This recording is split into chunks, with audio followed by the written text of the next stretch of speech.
Bueno, pues buenos días a todos. Muchas gracias, Bernardo, muchas gracias, Sandra, muchas gracias a Toni y Bernabé y a todo su equipo por invitarme a participar hoy en esta jornada que trata uno de los temas que yo creo que forman parte de la agenda turística, no solo en Valencia, sin duda, sino también en España y a nivel internacional, ¿no? Con las claves del turismo urbano, y que mi labor es compartir con vosotros hoy pues media horita de reflexiones sobre lo que está marcando el cambio en el turismo urbano y que luego tengamos un pequeño debate y de pie también a los temas que van a tratar el resto de los intervinientes en la jornada de hoy, ¿no? Bueno, yo creo que asistimos en el ámbito del turismo urbano y los que venimos trabajando desde hace tiempo en analizar y pensar y reflexionar sobre la competitividad de los destinos urbanos, un cambio de paradigma que no habíamos visto en los últimos años. Un cambio de paradigma que va a hacer que las claves que han estado marcando el desarrollo de los destinos urbanos en los últimos años, en una lógica de los que han gestionado el turismo, de intentar crecer, de un sector turístico no lo suficientemente reconocido, a una lógica donde va a haber que gestionar el crecimiento. Y esto en un entorno, además, de un cambio disruptivo en la tecnología, y que en Fitur hemos asistido a numerosas presentaciones con contextos. Sí.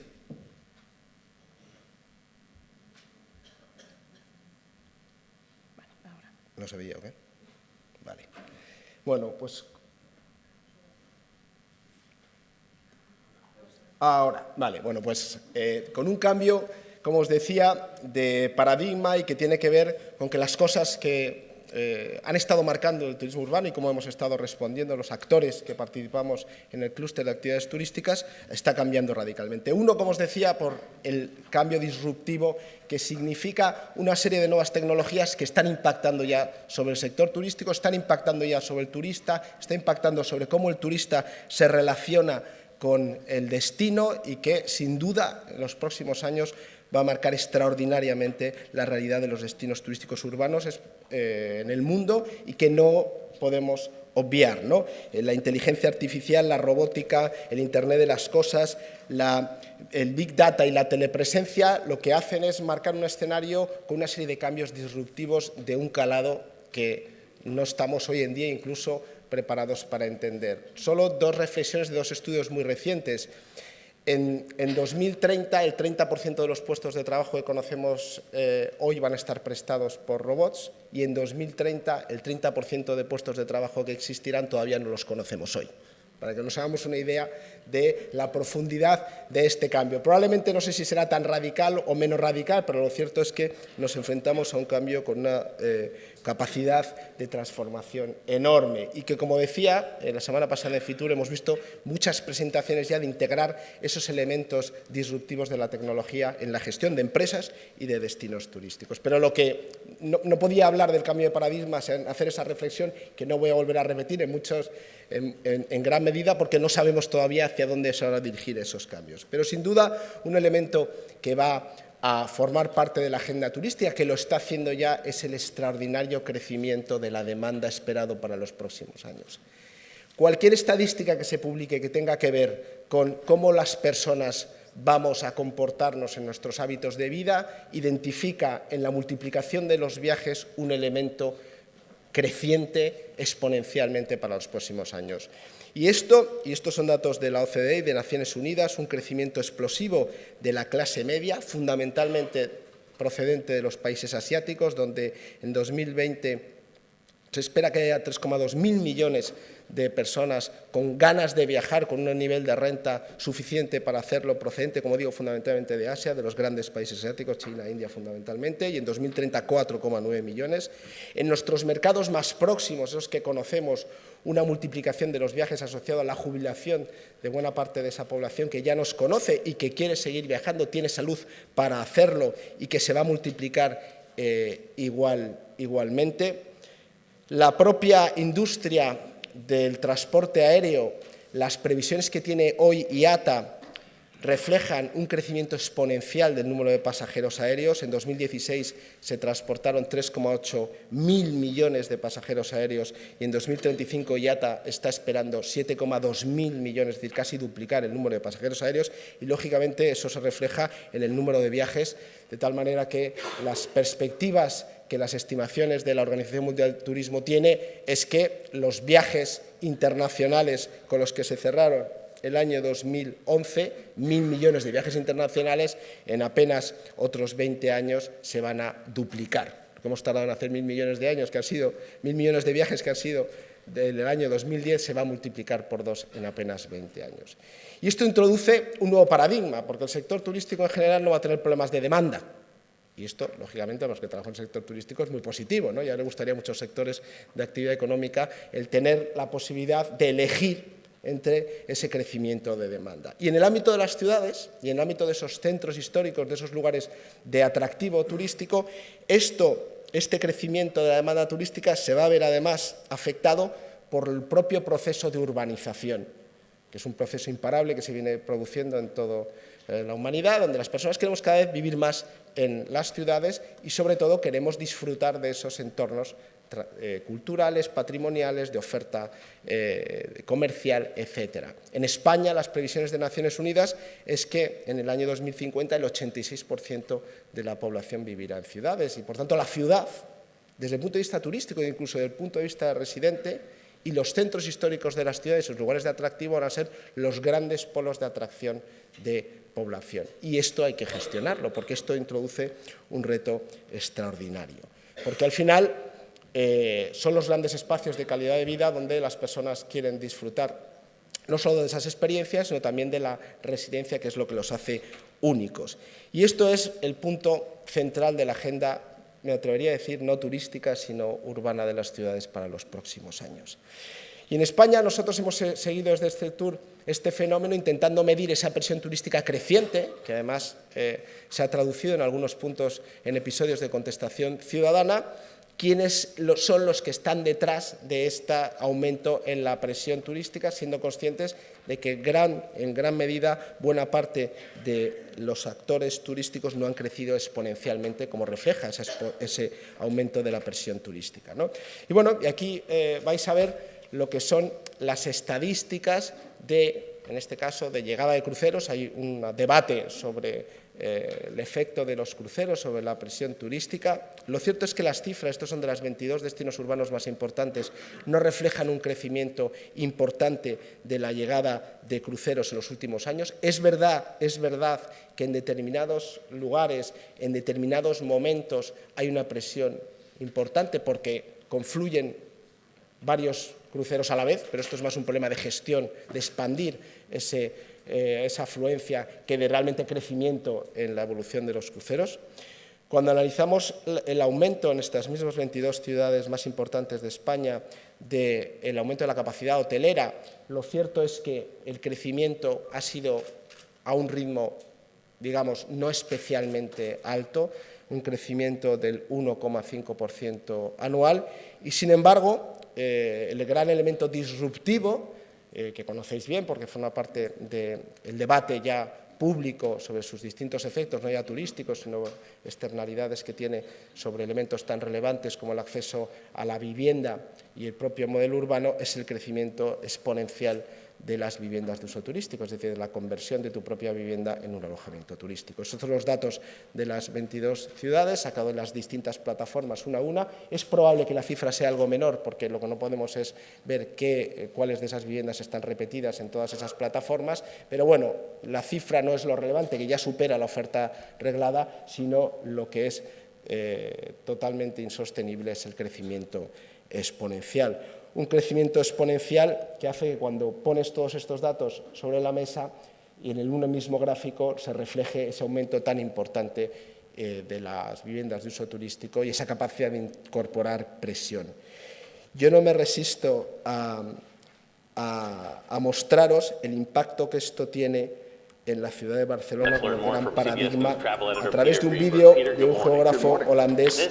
Lo voy a poner muy rápido para que lo veáis. Esto es el crecimiento de las viviendas en Barcelona desde el año 2010. No, no se ve.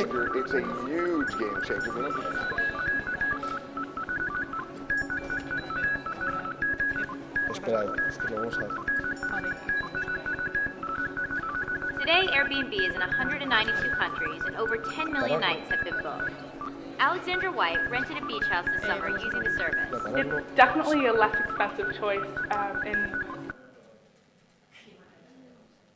Ya, vale.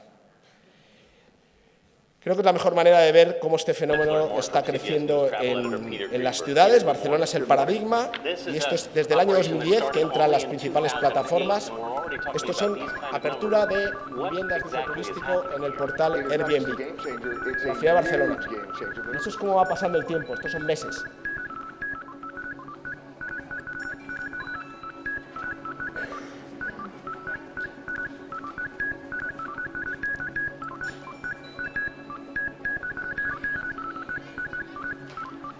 A partir del año 2015 había moratoria en Ciudad Bella, sin embargo sigue creciendo.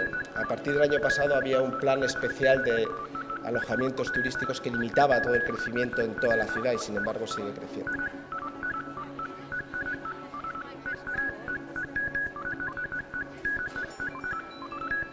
Bueno, termina ahora en el año 2017 y el fenómeno, como veis, sigue multiplicándose la apertura continua de nuevos alojamientos turísticos en la ciudad de Barcelona, que como bien sabéis es el paradigma de este fenómeno. Bien, y esto lo que ha producido es un fenómeno de contestación social, ¿no? Nosotros en Esteltur hicimos un estudio hace 3 años sobre este fenómeno. Es verdad que haciéndolo desde una patronal donde tenemos socios hoteleros, pues lógicamente la visión era que, bueno, pues que estábamos, digamos, condicionando el balance sobre lo que estaba sucediendo, pero en su momento ya dijimos que el principal efecto que esto iba a generar es la expulsión de los residentes de los centros y, en definitiva, la pérdida de los valores de identidad que refleja la vida que tienen los residentes en los centros de las ciudades, como está sucediendo. Bien, luego tenemos un crecimiento de la demanda muy importante, tenemos un elemento de la oferta en crecimiento descontrolado, probablemente en el debate saldrá las medidas para tratar de gestionar este fenómeno. La verdad es que en el mundo nosotros tenemos un observatorio sobre las distintas regulaciones, no ha habido manera de controlar esto y tenemos un ejemplo muy cercano a Barcelona con 200 inspectores, con avistadores y todavía sigue creciendo, luego podemos hablar sobre ello, pero lo cierto es que está generando un efecto que lógicamente para la industria turística es muy negativo y es la contestación y la preocupación sobre el crecimiento turístico y el cuestionamiento de si es bueno para la sociedad, un sector que había sido tradicionalmente amable. Y esto lo que impone es un reto a las ciudades extraordinario que significa empezar a trabajar con una estrategia turística, ¿no? Una estrategia turística y una estrategia de ciudad, donde el turismo va a estar mucho más presente en la dinámica de la propia ciudad, donde el éxito de los destinos ya no se define en términos de ese gran icono cultural, patrimonial, de un gran evento, el que ejerce de magneto, de atractivo para la visita, una visita que normalmente se circunscribe a una vez, donde ya has conocido ese gran elemento tractor, sino el atractivo turístico y el éxito turístico cada vez se define más en la configuración de escenarios de calidad de vida donde pasen cosas basadas en la creatividad, en la innovación y en el estilo de vida de la sociedad local. Y esto es muy importante, porque esto es lo que genera la repetición de los turistas hacia esas ciudades donde estas cosas pasan. Cuando digo estas cosas es una galería de arte nueva, es un evento nuevo, son restaurantes que se han abierto, es un éxito deportivo de uno de sus equipos de cualquiera de las disciplinas, es decir, una ciudad viva que se mueve y que se mueve sobre todo por la gente que vive en ella. Y esto forma parte del éxito de Londres, del éxito de París y del éxito de ciudades emergentes como Hamburgo, por ejemplo, ¿no? Que no estaba en el mapa turístico recientemente. Porque al final el turismo de lo que va a vivir en términos de éxito va a ser de la propia estrategia urbana, donde las claves del atractivo de la vida urbana son los que forman parte del propio éxito o atractivo turístico de la ciudad. Elementos como la capacidad innovadora, como la dinámica de generar nueva actividad económica a través del emprendimiento, de la creatividad, de la atracción del talento, de la capacidad financiera para hacerlo posible, de tener espacios públicos de calidad, tener un paisaje urbano cuidado, un compromiso ambiental, una movilidad sostenible, trabajar bien la intermodalidad, aprovecharse la tecnología para desarrollar el concepto SMART en la gestión urbana, la propia eficiencia institucional, la agilidad administrativa, la cohesión social y un elemento nuevo que no estaba en la agenda turística, pero sin duda muy importante, como es la seguridad, son cruciales para el propio sector turístico. Y yo no he hablado todavía y no he puesto en estas bolas al turismo. Y sin duda uno relevante es la identidad local, del que al final hace únicos los destinos y a nosotros siempre nos gusta decir lo que es quizás una paradoja, que una persona trabajando para una asociación empresarial destaque siempre el liderazgo público. Liderazgo público en la medida en que somos un sector, el sector turístico, muy peculiar, porque somos un sector donde tal sector turístico es un taxista como una gran línea aérea, tal sector turístico es un pequeño bar como un gran hotel, tal sector turístico es un guía como un centro de ocio. Y, sin embargo, tenemos objetivos muy distintos, tenemos prioridades muy distintas, tenemos incluso interlocutores muy diferentes y todos forman parte del sector turístico que confluye en una ciudad. Y el único que tiene capacidad para alinear una estrategia y que trabajemos todos en la misma línea es el sector público. En otros sectores, por ejemplo, desde la automoción, y teniendo una fábrica como la de Ford muy cerca, el consejero delegado de Ford establece cuál es el coche que se va a fabricar aquí muy cerca y toda la industria auxiliar se alinea. Aquí es mucho más complicado. Bien, pues esto significa empezar a integrar en el propio modelo de ciudad, y para eso hay que tener un modelo de ciudad para enfrentarse a este escenario, el modelo turístico, que cada vez, como digo, por esa presión creciente, va a tener que estar más implicado en la propia agenda de la ciudad, aunque solo sea, y lo hemos visto recientemente, ¿no? Una de las frustraciones de los que trabajamos en el sector turístico es que no hemos gozado, digamos, de la prioridad asociada a la relevancia económica del sector, y sin embargo vemos cómo ahora se habla mucho más de turismo, y ya el turismo necesariamente forma parte de la agenda de las ciudades. Hoy la alcaldesa de Madrid ha anunciado una medida relevante sobre las propias viviendas que implica que el turismo forma parte de la agenda de la capital, en este caso de España, y me consta que de Valencia sí lo es, ¿no? Pero lo que impone es un reto crucial sobre la gobernanza, es decir, es un término como la sostenibilidad, ¿no? Quizás demasiado manido a día de hoy, pero que es necesario reclamar y subrayar. Pero una nueva gobernanza, ¿no? No sé si en turismo podemos estar muy orgullosos de que hemos tenido grandes modelos de gobernanza, yo me atrevería a decir que no, pero lo cierto es que hace falta trabajar esto de manera profesional y de manera continua. Y cuando digo trabajar esta agenda turística, me refiero no trabajar solo desde el punto de vista de los que se encargan de la gestión turística a nivel municipal y de los propios empresarios turísticos, sino del conjunto de los ámbitos que condicionan, afectan al turismo y que a su vez el propio turismo tiene un impacto extraordinario sobre ello. Me estoy refiriendo a planificación urbana, a rehabilitación, a paisaje urbano, a movilidad, a desarrollo económico, a formación, a comercio, a cultura, a medio ambiente, a hacienda local, a seguridad, todos los órdenes que forman parte de la gestión local, que forman parte de la vida urbana y donde sin duda el turismo tiene un papel fundamental. Esto cambia la propia manera de gestionar el turismo. Los que trabajamos en turismo hemos estado acostumbrados a tener órganos dedicados a vender, ya bien sea la ciudad, la comunidad autónoma, incluso en España hay un órgano que se llama Tour España, que está dedicado a hacer exclusivamente marketing turístico, ¿no? Bajo el paradigma de que hay que atraer turistas como sea, ¿no? Incluso sin cierta segmentación, aunque es algo que se ha venido trabajando últimamente. Bien, las principales ciudades del mundo empiezan a trabajar ya desde una manera integrada estos órganos de promoción con las propias políticas locales y políticas turísticas que forman parte del área de gobierno del ayuntamiento. Lo está haciendo Londres, lo está haciendo Nueva York y lo está haciendo recientemente también Barcelona, donde ya no es el órgano dedicado al marketing turístico de la ciudad, sino una integración mucho más activa con el resto de departamentos de la gestión de la ciudad. Valencia es un ejemplo, ¿no? Ha montado un órgano que haya una cooperación entre las concejalías y una integración de los elementos que afectan a la política turística. Y esto, que sí que hemos estado acostumbrados a que la empresa forme parte forme parte, digo, no se integre, que es uno de los retos sin duda de cara al futuro, y sobre todo a la sociedad local, ¿no? Esa contestación ciudadana hay que hacer partícipe a la sociedad local de las propias decisiones sobre el atractivo turístico, porque se tiene que sentir partícipe de las decisiones sobre qué impacto tiene el turismo en su realidad. Y esto es uno de los elementos más relevantes, ¿no? La integración entre lo que está haciendo la ciudad y no solo la venta del turismo, sino la propia gestión turística.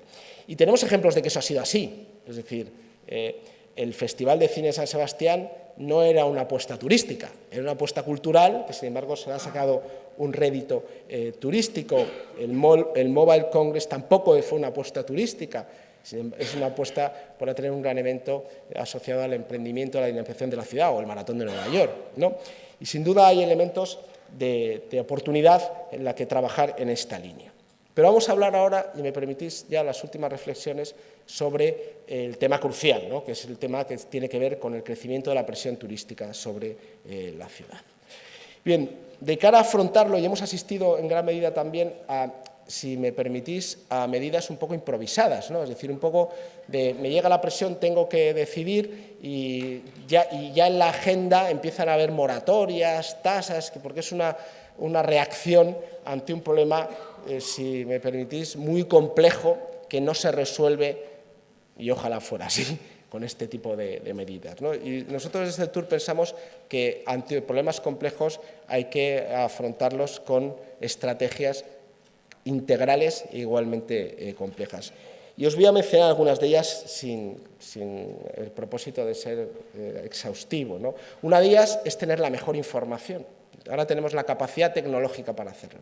No podemos gobernar una ciudad sin saber, y tenemos capacidad para hacerlo, dónde están nuestros residentes, dónde están los turistas, cuáles son los elementos que viven, los elementos donde hay mayor congestión, mayor presión. Esto es un proyecto de FLIRC sobre las fotos, donde sacan fotos turistas en rojo y residentes en azul, la ciudad de Nueva York, ciudad de Barcelona, no he traído el de Valencia porque no está en el proyecto, y donde te empieza a orientar, donde puede haber problemas de mayor presión y congestión turística, de cómo los residentes se mueven de manera diferente, pero en definitiva tenemos todo para hacerlo. Telefónica, en el foro que organizamos en este tour la semana pasada, el martes, el presidente de Telefónica expuso la capacidad que tienen ya con los móviles, y Vodafone lo tiene, y lo tiene Orange, y lo tienen todos los prestadores para hacerlo. Bien, ¿por qué no tenemos esta información para gestionar nuestros flujos turísticos? Uno de los grandes retos del que se viene hablando, y me consta que hay ciudades en España que ya están trabajando, es la descongestión de los centros. Seguimos vendiendo lo tradicional que está concentrado en nuestros centros históricos. ¿Eso qué resultado tiene? Pues que se nos concentra, se nos llenan de gente en los centros, ¿no? Incluso hay medidas de política de accesibilidad que afecta a eso. En Madrid la conexión de la Puerta del Sol como eje de cercanías con los grandes urbes de nuestro área metropolitana, que ha hecho pues, que la capacidad de estar en Sol en 10 minutos en transporte público sea extraordinaria, y eso lógicamente congestiona, y en este caso de residentes en la Comunidad de Madrid, ¿no? Lo cual, bien, en España tenemos ejemplos extraordinarios, este es uno de ellos, ¿no? Donde en Valencia, asociado a la ciudad de las ciencias y de las artes, la Barceloneta, en Matadero en Madrid, tenemos High Line en Nueva York, tenemos cómo se ha desarrollado los Docklands en Londres, nuevos polos de concentración turística de un atractivo enorme que, digamos, todavía tenemos un ámbito de mejora en que formen parte de ese atractivo turístico y que los turistas sean capaces de ir y de disfrutarlos. En Miami, y en esto hay que decir que también los empresarios con una capacidad de visión de cara a futuro han transformado un gran barrio anodino de las afueras de Miami en un gran icono del mundo de la moda, del mundo del arte, del mundo de las tendencias de la restauración, gracias a una iniciativa privada, y se inventan un Design District en Miami, o incluso en Massachusetts están reconvirtiendo lo que son los grandes moles antiguos de un centro comercial con un espacio enorme de aparcamiento en nuevos ejes de compras, como son los moles más modernos de outlets que estamos viendo ahora por las Rozas Village o en Barcelona, La Roca. Estos son nuevos elementos de centralidad turística, de atractivo, que ejercen una oportunidad para deslocalizar, pero que también, y esto es otro de los retos para aquellas ciudades que lo han hecho, exige conectar. Es decir, muchas veces por la propia dinámica urbanística están localizados en los alrededores de las ciudades, pero es que es difícil llegar a ellos. No se ha generado un tránsito, un flujo, un corredor que facilite el acceso a los mismos. Estas son iniciativas en Vancouver e incluso en Long Island, cerca de Nueva York y en Baltimore, sobre corredores de calidad de vida que conecten los grandes polos, ejes de vivencias, de experiencias de la población local y también de los turistas, ¿no? Yo, como residente, como ciudadano y amante de Madrid, pues a veces llegar al Matadero no es cosa fácil, a no ser que vayas por Madrid-Río, ¿no? Porque no te genera, digamos, es más un incordio llegar hasta ahí que disfrutar de ese paseo para poder disfrutar de esa infraestructura, ¿no? Y aquí tenemos otra oportunidad enorme, ¿no? Que es la señalización inteligente, que la tecnología nos da una oportunidad. Es decir, ¿por qué cuando se concentran los flujos haciendo cola en el Museo del Prado no se les dice que el tiempo estimado de cola en el Museo Reina Sofía es mucho menor? Pues por una falta de gestión integral en la oferta museística, en este caso Madrid. Madrid lo conozco más porque lo vivo, ¿no? Pero aquí hay una oportunidad enorme en gestionar los flujos a través de una señalización tecnológica inteligente. Y otro de los grandes elementos que por nuestra dinámica política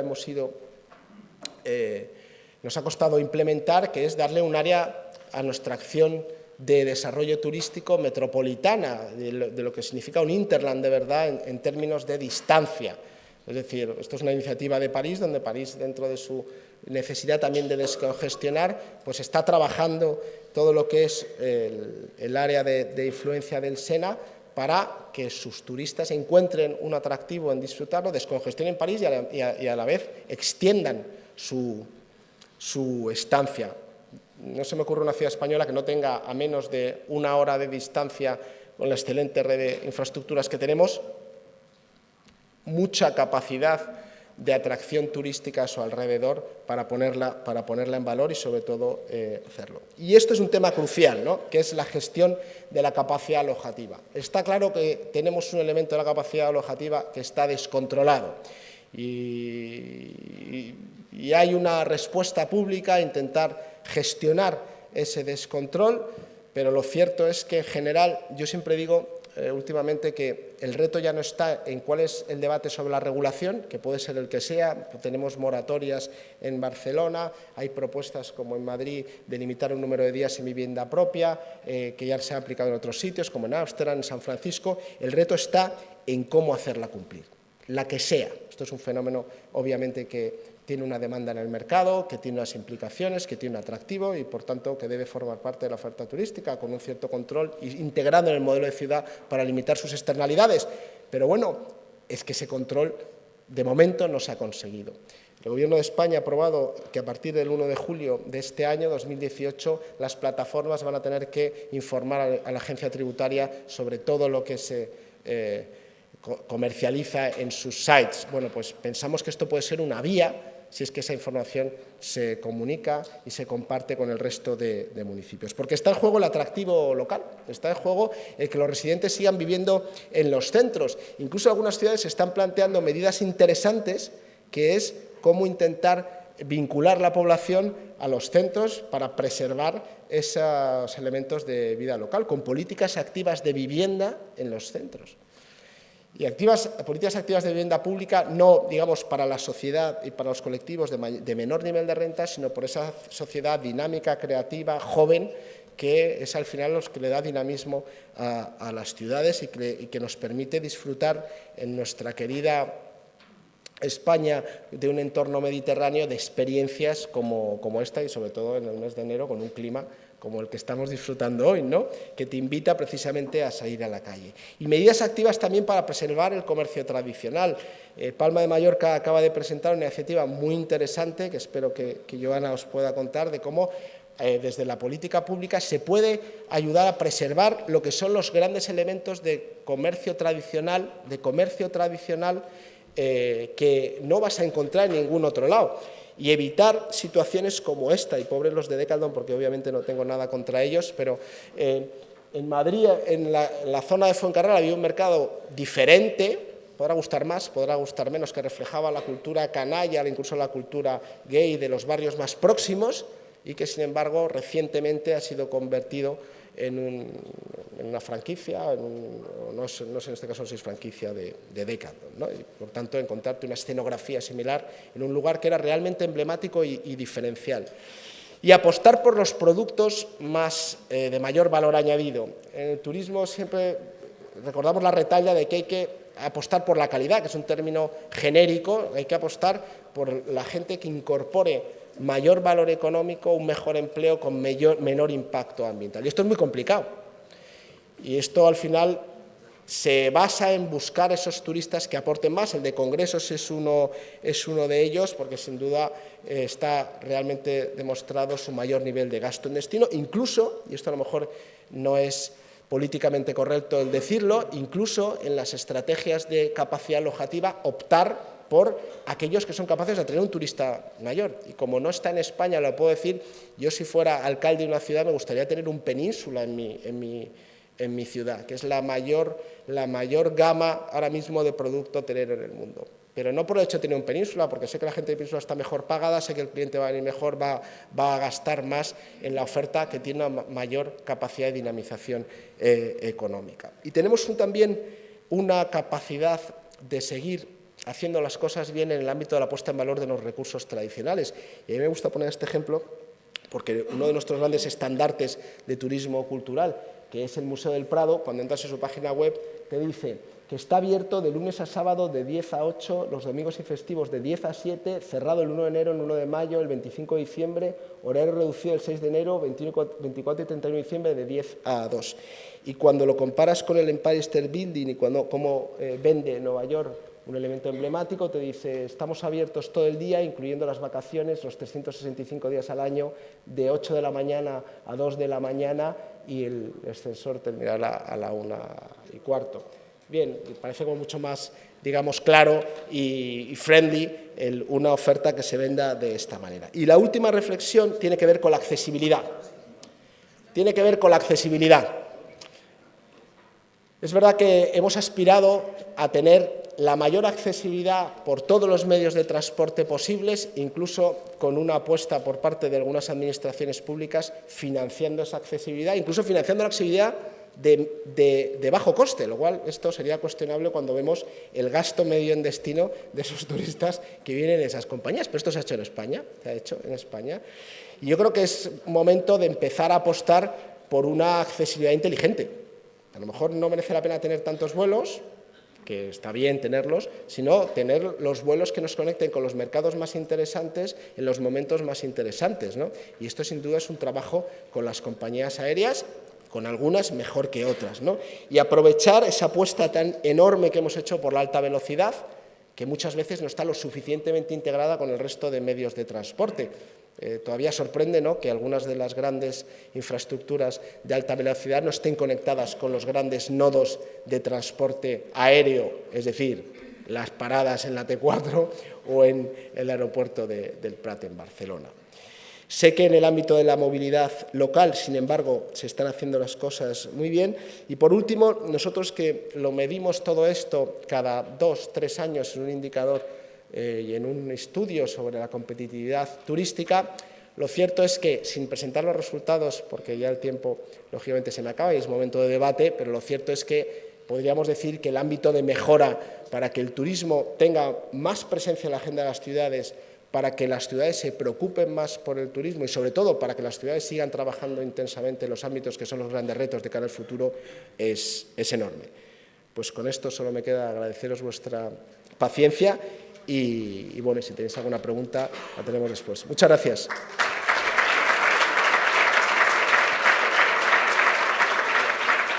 Bueno. Hola, sí. Bueno, muchas gracias, Óscar. Estamos un poquito fuera de tiempo, pero yo creo que podríamos aprovechar, si os parece, la presencia de Óscar. No, simplemente por si existe alguna pregunta, tenemos un micro en la sala que también si alguien quiere formular alguna pregunta, animaros, que tenéis la oportunidad y Óscar está con buena predisposición. Por aquí tenemos una pregunta.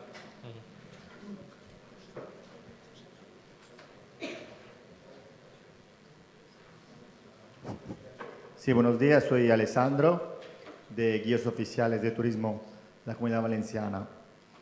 Y he notado que hoy, como en muchas ocasiones, se habla del problema de los pisos turísticos ilegales, de este crecimiento que hay, que es un problema, pero son gente que va y está en su casa y puede ser que cree un problema en el barrio. Nosotros lo que vivimos es lo de los guías turísticos ilegales. O sea, son gente que va por la calle y con la comida decir que es una experiencia, hace de guía oficial. Y como para los pisos turísticos seguro hace falta que haya inspectores que controlen. Hace falta, pienso, para lo que sea una sostenibilidad, que las visitas turísticas de la ciudad, andando en bicicleta, el medio de transporte que sea, sean realizados por los guías turísticos. Puede parecer un discurso de lobby, de alguna manera puede serlo, si los guías fueran pocos, pero se van haciendo exámenes para que haya cada vez más guías turísticos, pero nosotros la idea que tenemos que entender es que eso es una manera para controlar lo que pasa, porque con la asociación de guías se pueden llegar a acuerdos de número máximo de personas que entran en un mercado, en un museo, y con gente que se levanta por la mañana y se hace de guía, es imposible hacer una regulación y una medida de lo que puede ser el flujo turístico. Bueno, en relación con tu reflexión, que además es muy similar al de otros sectores, donde están viendo problemas de competencia desleal, claro, aquí yo creo que el debate es cuáles las condiciones que debe cumplir alguien para prestar un servicio como el que vosotros prestáis, excelente además, yo cuando lo he disfrutado, de guías turísticos, o en el caso del transporte con conductor, ¿no? En el caso de la famosa controversia, es que tiene que cumplir una persona para que te transporte a través con un conductor, ¿no? Lo que pasa es que el caso de los pisos, de las viviendas, y a nosotros nos gusta decirlo, ya no es un tema solo de competencia desleal, que en el caso de vosotros es un tema de competencia desleal, en el caso del taxi es un tema de competencia desleal, porque el crecimiento descontrolado de las viviendas está generando unas externalidades sobre algo muy relevante, que es el derecho a la vivienda, que es un derecho constitucional. Y cuando la gente dedica sus viviendas a turistas, lo que hace es percibir una mayor rentabilidad, lo saca del mercado del alquiler o de la venta para larga estancia, y lo que hace es despoblar los centros con efectos sobre el comercio que estamos viendo, ¿no? Y yo creo que eso incorpora un grado más respecto a lo que es el problema efectivamente de la competencia desleal, que lo hemos vivido en el comercio también, con los manteros vendiendo cosas enfrente de las tiendas que venden lo mismo, ¿no? Pero en el caso de las viviendas, y por eso nos preocupa tanto, hay un elemento adicional que tiene que ver, como decía, con esas externalidades negativas que están generando la contestación ciudadana de los residentes frente al turismo. Bueno, un par de preguntas más, porque digo, estamos fuera de tiempo, con ruego de brevedad en la exposición y en la respuesta. Tenemos una al fondo y luego también aquí delante, cuando quiera. Hola, buenos días. A mí me gustaría preguntar, porque me ha parecido que se ha puesto muy poco énfasis en la contaminación y en la sostenibilidad. En cuanto no se aportan cifras, primero me ha abrumado la cantidad de cifras sobre el turismo y he encontrado que falta o que se adolece de cifras del impacto tan potente que estamos haciendo sobre el planeta y sobre el medio ambiente. Me asusta realmente toda la cantidad de cifras que vienen y que están despersonalizando precisamente las ciudades. Una de las cosas es que vas a cualquier ciudad, lo estábamos comentando ahora, y te resulta muy similar a otra que hayas conocido. Madrid, la Gran Vía, que era el gran icono, y, se ha convertido en el centro de las grandes y el gran atractivo de las grandes multinacionales y de comercios absolutamente impersonales y despersonalizados.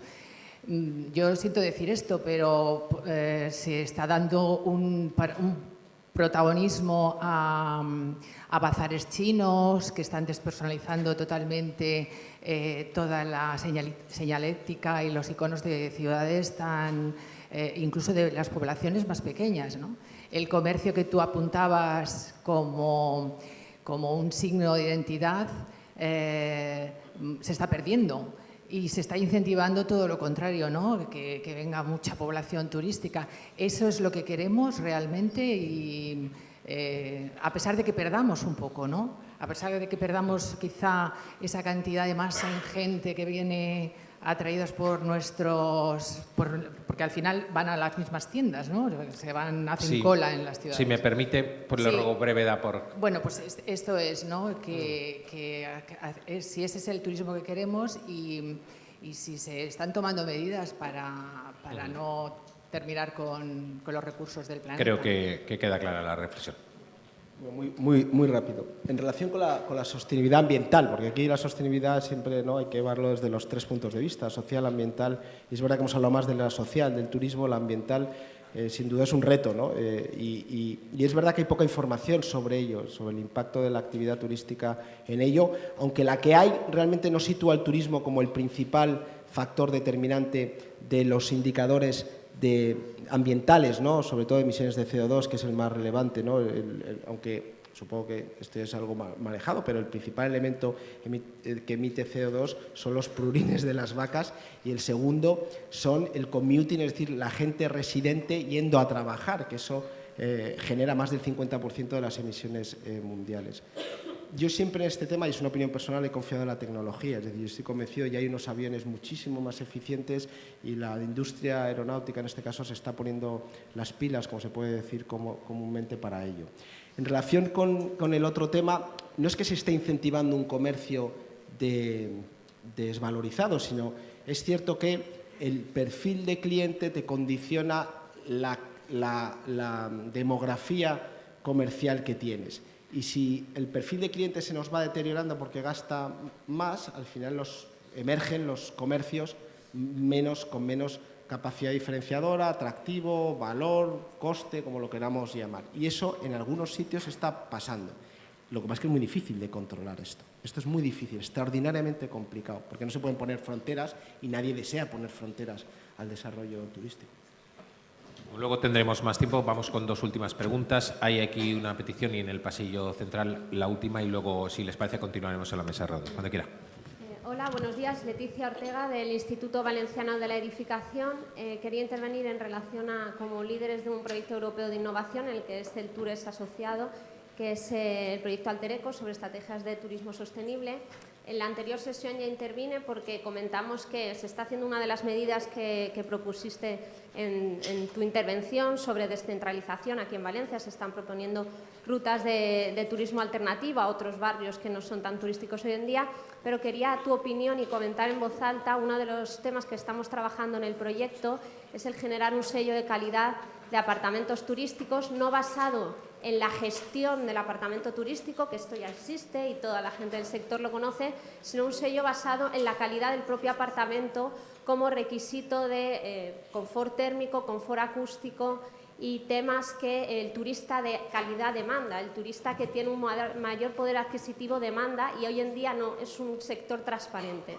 Entonces, si esta medida te parece adecuada y si realmente crees que va a beneficiar al sector. Bueno, el problema de los sellos de calidad es que el consumidor los identifique. Es decir, yo soy partidaria de los sellos de calidad porque efectivamente te permite saber que cumple una serie determinada de estándares. El gran reto de los sellos de calidad, y en España lo hemos vivido con nuestro gran sello de calidad que es la Q, es que el cliente lo identifique. Y si hiciéramos una encuesta a los turistas extranjeros, ya no a los españoles, que a lo mejor a alguno les suena, pero a los turistas extranjeros sobre si conocen la Q de calidad, me atrevería a decir que el porcentaje saldría bajísimo. Con lo cual, claro, al final, ¿qué sucede en el mundo virtual en el que vivimos ahora? Que el número de reviews positivos que tienen cualquiera de estos portales supera extraordinariamente cualquier esfuerzo en algo que tiene todo el sentido del mundo como los sellos de calidad. Gracias por la sinceridad, además, porque yo creo que la reflexión es especialmente interesante. Vamos con la última, me van a permitir. Hola, Óscar.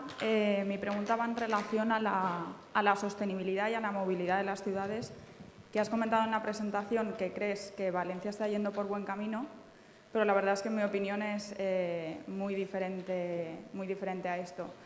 Y la situación actual que tenemos es bastante complicada en cuanto a abrirnos al sector, abrir el sector de la movilidad a nuevos negocios. Y esa es la situación actual que tenemos, y has comentado sobre 2030, ¿no?, lo que va a venir, las tendencias que hay, pero no he visto en tu presentación una reflexión en cuanto a si la ciudad y el turismo van a estar preparados o son conscientes de lo que va a venir en cuanto a movilidad, en cuanto a coches automáticos, automatizados, en cuanto a todo esto, y quería saber simplemente qué opinabas. Bueno, te agradezco enormemente tu reflexión. Yo lo que he intentado es precisamente, en media horita, ¿no?, tener un posicionamiento sobre lo que tiene que estar en una agenda. Claro, ya cada uno controla su agenda, las fuerzas vivas eligen a sus representantes políticos para que estén en esas agendas, y luego la presión para que realmente eso se cumpla, ¿no? Quizás es verdad que en muchos sitios todavía no hay un debate profundo sobre el modelo de ciudad, el modelo turístico, y es verdad que estamos a 2 años de unas elecciones que en muchos lugares de España va a tenerse que producir, ¿no? Y yo ahí, en nuestra labor, si me permitís, desde CELTUR, es de agitar conciencias para que esas reflexiones se produzcan y se apliquen. Y aquí ya depende de la ciudadanía, de la estructura empresarial, de cómo se responde a estos retos. Hay ciudades donde se está respondiendo muy bien y hay ciudades donde no se está respondiendo muy bien, pero no digo en España, digo a nivel internacional, ¿no? Yo citaba el ejemplo de Hamburgo. Hamburgo es una ciudad anodina que de pronto empieza a hacer las cosas bien en términos de calidad de vida, que no de turismo, y empieza a ser atractivo. ¿Por qué? Porque vas a Hamburgo y pasan cosas. Y no era una ciudad que estuviera en el radar turístico, ¿no?, por no mencionar ninguna española. ¿Por qué? Porque llevan tiempo haciendo las cosas razonablemente bien. Al final el eslogan de Rajoy será bueno, ¿no?, de pasan cosas.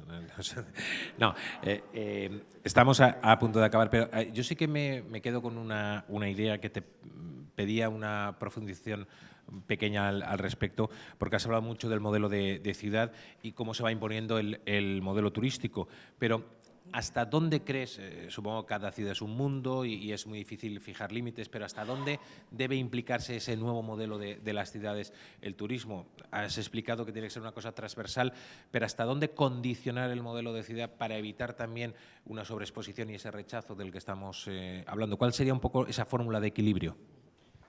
Yo en absoluto plantearía que se condicione el modelo de ciudad al modelo turístico, al revés. Quiero decir, lo que hay que hacer es apostar por un gran modelo de ciudad, y lo que hay que tener en cuenta es que un modelo de ciudad muy atractivo lo que te va a generar es unos flujos turísticos muy importantes, ¿no? Y eso lo hemos visto en Barcelona. Es decir, el éxito de Barcelona fundamentalmente se deriva de que es una ciudad extraordinariamente bien trabajada, donde pasan muchas cosas, donde se ha hecho una apuesta muy importante por un equilibrio del mar, eventos, la puesta en valor de su patrimonio cultural, la regeneración urbana, el paisaje urbano, la movilidad con carriles bici, etcétera, y con @21, que encima hay un emprendimiento, personas que quieren ir a vivir, y todo eso que ha generado un éxito turístico. Entonces, al final es más una apuesta de ciudad que una apuesta turística, pero hay que ser consciente que si haces las cosas bien en términos de ciudad, vas a tener un reflejo en una afluencia turística. Óscar, muchísimas gracias. Pido un aplauso para él.